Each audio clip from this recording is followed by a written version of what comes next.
పరలోకానికి వెళ్ళిపోయే మార్గం. రాకెట్ కంటే ఫాస్ట్గా ఇంకా సృష్టించబడలేదు. ఇజ్రాయెల్ ప్రజల్లో ఒక ఆయన చెప్పారు, దోమను కనిపెట్టారంట.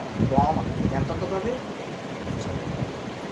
ఆ దోమ అంట వెళ్ళి శత్రువు ఎవరినో వారిని కుట్టి చంపేస్తుందంట. శత్రువు ఎవరో దోమకి ఎలా దొరుకుతుంది? అంత టెక్నాలజీ ఉంది అంటున్నారు. దైవజనుడు నాకు మన మీటింగ్లో చెప్పినప్పుడు నేను ఆశ్చర్యపోయాను. అంటే అంత టెక్నాలజీ ఉంటే, వారే అంత అలాగుంటే, నీ దేవుడు ఇంకా ఎలా నిన్ను చూస్తున్నాడు? సెకండ్స్లో రెప్పపాటున మనము ర్యాకెట్ కంటే ఫాస్ట్గా ఆయన దగ్గరికి వెళ్ళిపోవాలి. ర్యాకెట్ కంటే ఫాస్ట్గా. ఏ ఇంధనం నింపుకున్నావు నువ్వు?